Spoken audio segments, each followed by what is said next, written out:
My name is Renata Voss, and I am 41 years old. For 2 years, my neighbor waved at me across the driveway every single morning. Coffee mug in her hand, smile on her face, a cheerful good morning, Renata, before I could even get my car door open. In those same 2 years, she filed 34 complaints against me with the Homeowners Association. I found out on a Tuesday, not because she told me, because a retired paralegal named Phil, who lived 3 houses down and had nothing better to do than read the HOA meeting minutes online, printed them out and left them in my mailbox with a sticky note that said, "You should know." The stack was 67 pages. I stood in my driveway in the same spot where she smiled at me every morning, and I read every single one. Welcome to her silent triumph asterisk, where ordinary women, underestimated and overlooked, let the paperwork do the screaming they were too dignified to do themselves. If you have ever smiled back at someone who is building a case against you, leave a comment below and tell me where you're watching from. And if you haven't subscribed yet, do it now. The ending of this one will make you want to stay. Let me tell you who I am first, because the Homeowners Association of Sycamore Ridge certainly had a version of me, and it was not accurate. I bought my house at 14 Holloway Court in 2019. It is a 3-bedroom colonial with green shutters and a backyard that backs up to a drainage easement. I paid $387,000. I got the mortgage alone. I am a certified public accountant. I have 2 kids, Marcus, who was 11 when we moved in, and Deja, who was 8. Their father and I had been divorced for 3 years by then, and the house on Holloway Court was the first thing I had bought entirely by myself, my name on the deed and nobody else's. I was proud of that house, the way you are proud of something you earned at full price. I kept the lawn. I swept the porch. I planted 3 knockout rose bushes along the front walkway because the previous owner had left bare mulch, and I wanted something alive there. I painted the shutters myself over a long weekend in September, while Marcus held the ladder and Deja argued that we should have picked burgundy instead of dark green. We picked dark green. I thought it looked sharp. My neighbor at 12 Holloway Court thought otherwise. Her name was Patricia Glenmore, 56 years old, retired schoolteacher, 12-year resident of Sycamore Ridge, which in this particular HOA meant she had tenure. She was on the Architectural Review Committee, the Landscaping Standards Subcommittee, and she had been nominated 3 times for the Community Stewardship Award, which was a framed certificate the HOA gave out at their annual spring meeting to whoever had sent in the most complaints that year. I did not know any of this in 2019. In 2019, I thought Patricia Glenmore was simply a friendly neighbor who liked to chat about hydrangeas and ask after my kids by name. I thought the smile meant something. The first year was fine, or it felt fine. I received 1 letter from the HOA that September about my shutter color. The letter informed me that Sycamore Ridge Community Standards specified approved exterior colors, and that while dark green was asterisk not explicitly prohibited, it was not on the approved palette, and I would need to submit an Architectural Modification Request Form, AMR1, to the review committee for formal approval. I submitted the form. I included a paint chip and a photograph. 3 weeks later, I received a letter approving the shutters. I filed it and forgot about it. I did not yet know that Patricia Glenmore was on the Architectural Review Committee. I did not yet know that she had been the one to flag the shutters in the first place, 3 days after I painted them, while she stood in my driveway and told me they looked wonderful, very classic. I found that out later, page 4 of Phil's stack. The second year was different. The letters started coming faster. March, a complaint that my recycling bin was visible from the street after pickup day. I had left it at the curb until 7 p.m. HOA rules required bins to be returned to the side yard. By 6 p.m., I received a written warning. May, a complaint that my knockout roses were encroaching on the shared property boundary by approximately 4 inches. I received a letter requiring me to trim them back or apply for a landscape variance, Form LV3. June, a complaint that Marcus had left his bicycle on the front porch for more than 24 hours, which violated the personal property storage guidelines in Section 7, 4, B of the HOA covenants. July, 2 complaints in the same week. One about a crack in my driveway that I was supposedly responsible for repairing, even though the crack ran along the expansion joint and the HOA's own maintenance contractor had been scheduled to seal it. One about a trash bag that had apparently blown off my garbage can during a storm and lodged against my mailbox post overnight. A trash bag, in a storm, 1 complaint. Every single letter was formal. HOA letterhead, complaint reference number, a citation to the specific section of the CC and RS, the covenants, conditions, and restrictions that I had supposedly violated. Every letter gave me a 10-day cure window before fines began accruing. And every morning, Patricia Glenmore waved at me over the driveway and asked how the kids were doing. I started keeping the letters in a shoebox, not because I thought I would need them, just because I am an accountant and accountants keep records the way other people keep grudges. It is a professional reflex. I did not know yet how useful that reflex would turn out to be. The thing about a targeted complaint campaign is that it is designed to be deniable. Each individual complaint sounds reasonable. The recycling bin really was out past 6 p.m. The roses really did extend 4 inches over the property line. The bicycle really was on the porch. None of the individual complaints were fabricated. That is what makes it sophisticated and what makes it almost impossible to see until you have enough of them in a pile. I did not see it until the pile landed in my mailbox. Phil Ochoa, the retired paralegal at number 7, had been attending HOA meetings since 2011. He attended them for the same reason some people do crossword puzzles, to keep his mind sharp and because he found the politics entertaining.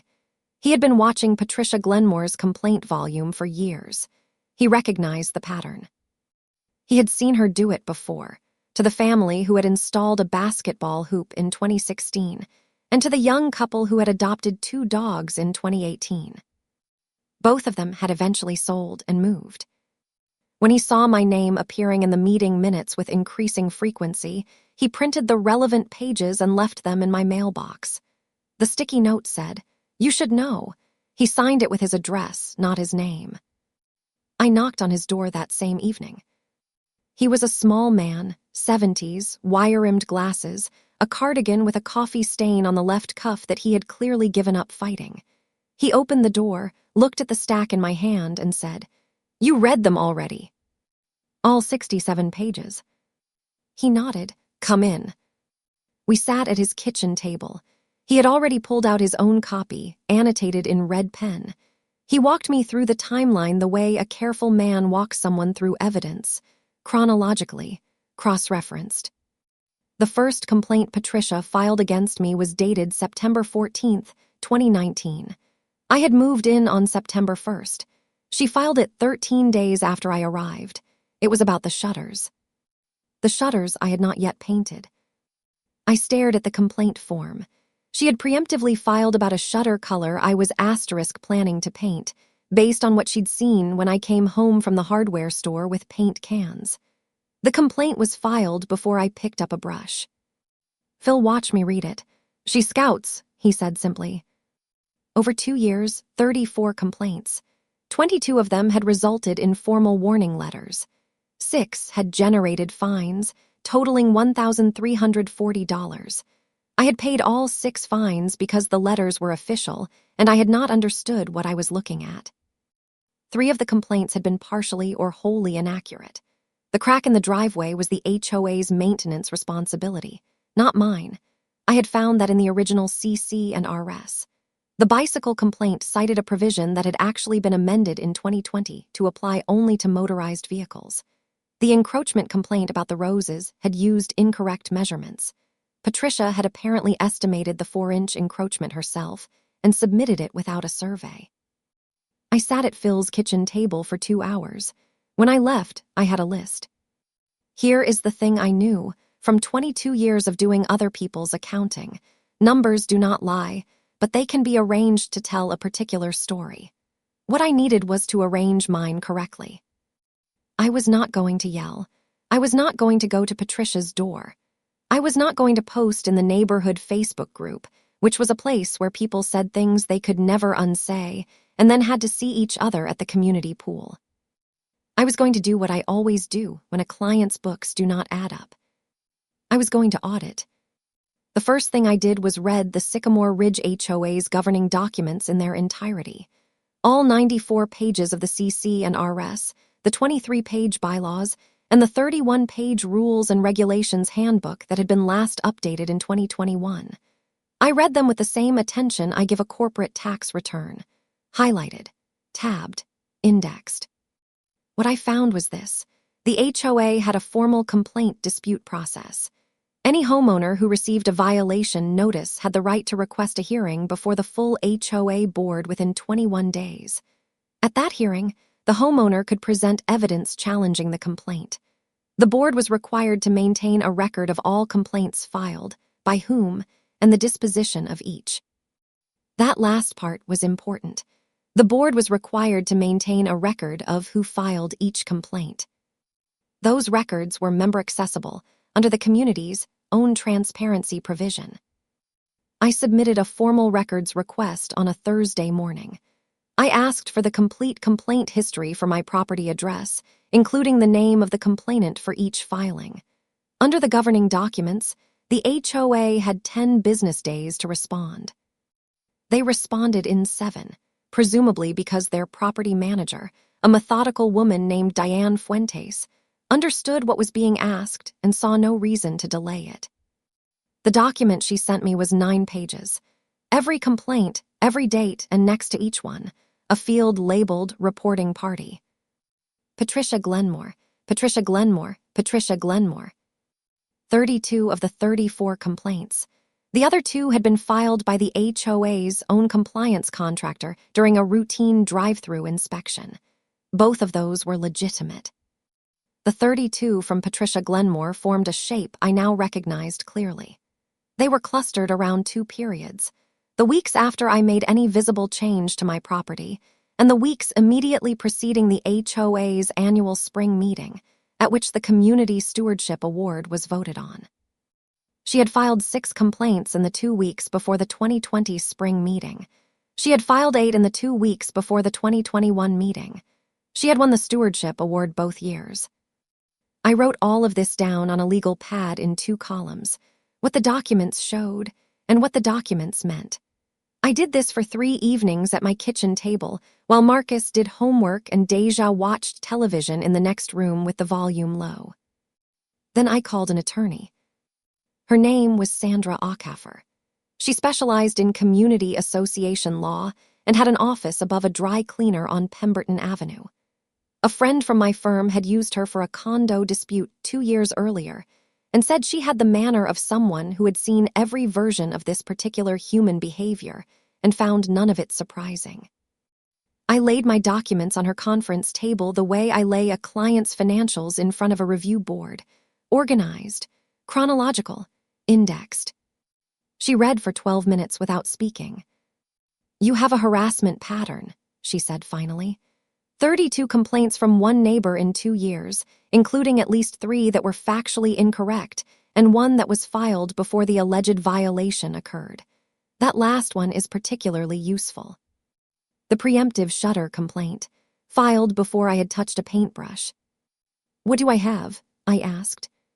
Potentially a selective enforcement claim against the HOA for failing to screen complaint validity before issuing warnings and fines, and potentially a harassment claim against the individual complainant under your state's HOA harassment statute, if the pattern of conduct was intended to interfere with your quiet enjoyment of your property.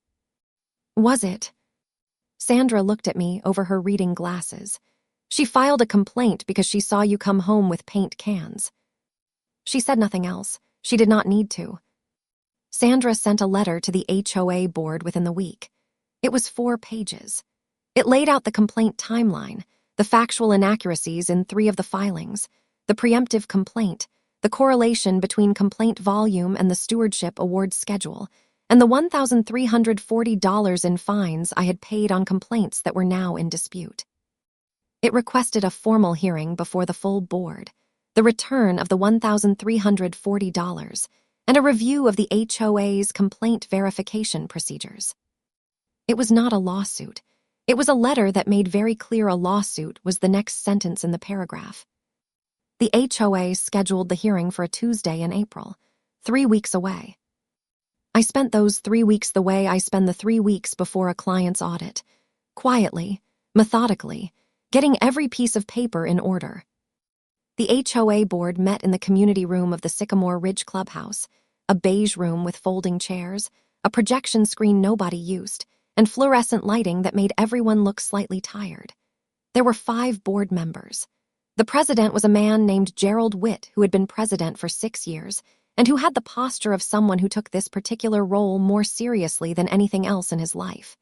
The treasurer, 2 members at large, and the secretary, who also handled architectural review.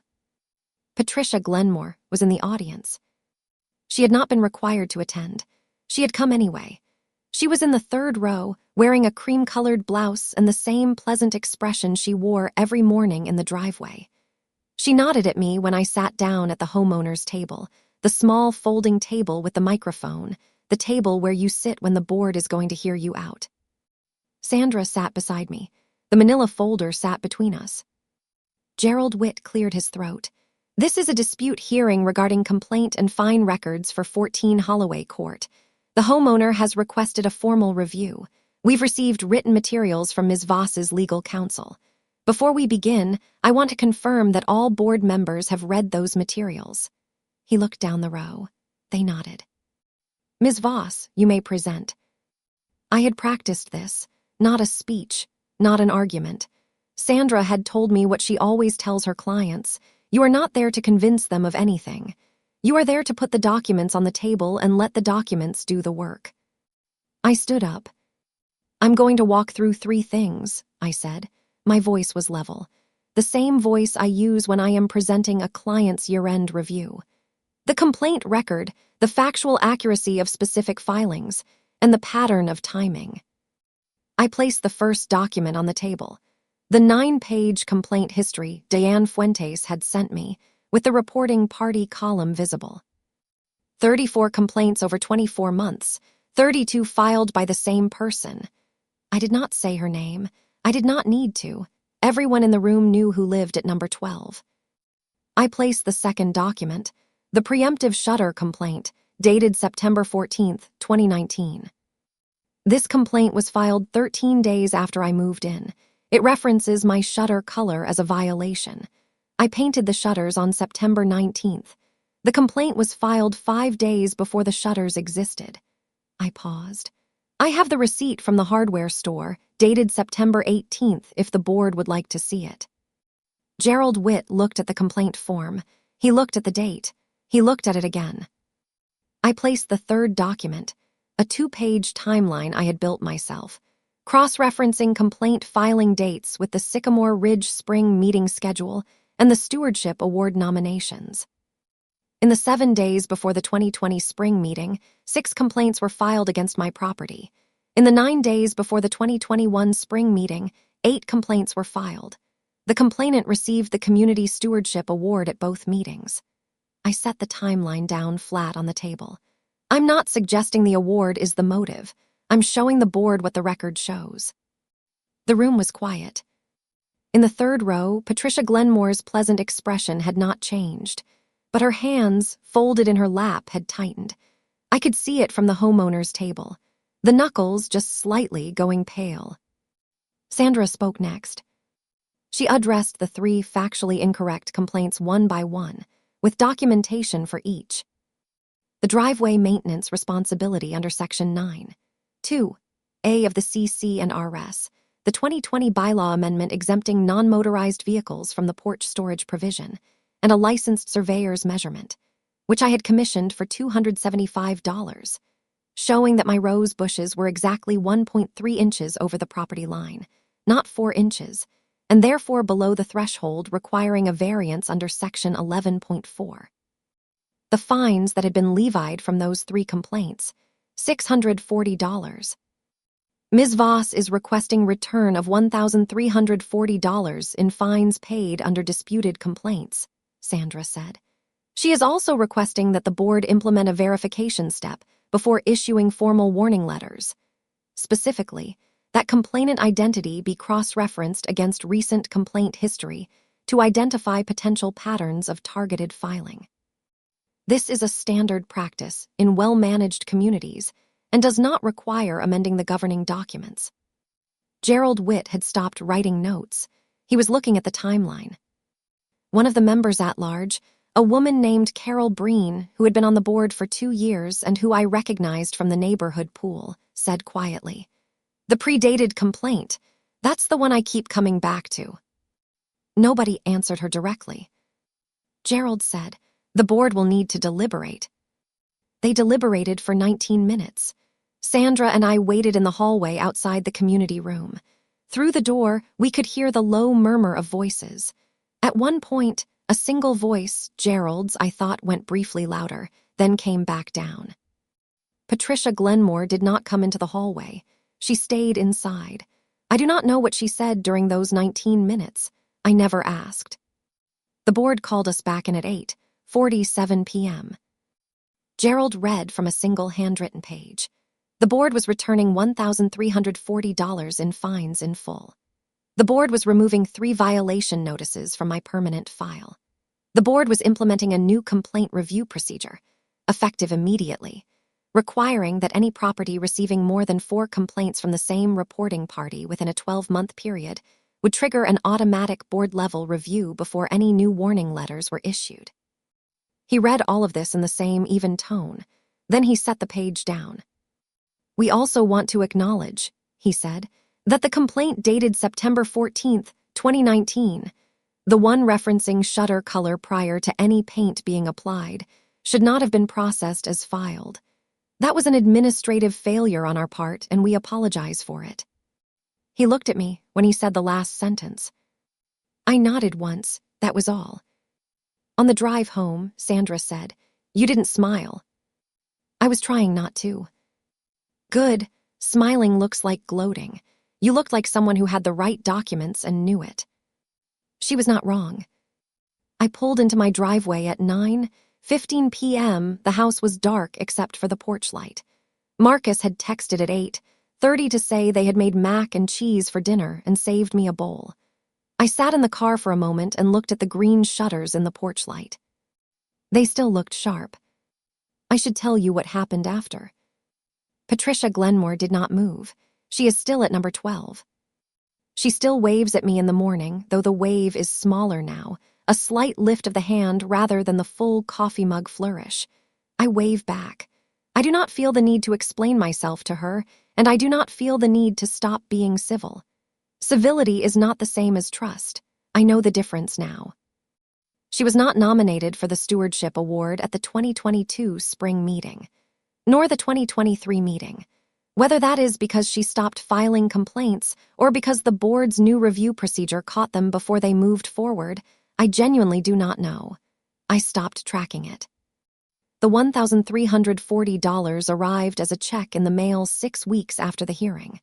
I deposited it and used it to have my driveway properly sealed by the HOA's own maintenance contractor, who confirmed in writing that the original crack had been their responsibility. I kept that letter. Phil Ochoa, the retired paralegal at number 7, does not say much when we pass each other on the street. He nods. I nod back. Some acknowledgments do not need words. Deja still thinks the shutters should have been burgundy. She is not entirely wrong, but I am not conceding that.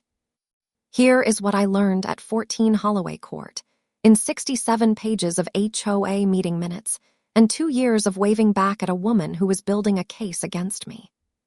Kindness that is performed for an audience is not kindness. It is positioning. And the most dangerous kind of cruelty is the kind that smiles while it works, because it counts on you being too polite, too tired, or too afraid of conflict to look closely at what is happening behind the smile. I looked closely. I kept the shoebox. I read the governing documents. I found the paralegal at number 7 and I sat at his kitchen table and I let the records tell me what my eyes had not wanted to see. And when I walked into that community room with my folder and my attorney and my surveyor's measurement and my hardware store receipt dated 5 days after the complaint that referenced paint that did not yet exist, I did not raise my voice. I did not have to. The documents raised it for me. The quietest power is the kind that has been sitting in a shoebox, waiting for you to understand what you have. That is my story. One driveway, 34 complaints, and a check for $1,340 that arrived in the mail because I read the fine print. If someone has ever smiled at you while they were working against you, and you stayed quiet when you should have started documenting, start now. Share this with someone who needs to hear it. Drop a comment, subscribe, and I'll see you in the next one.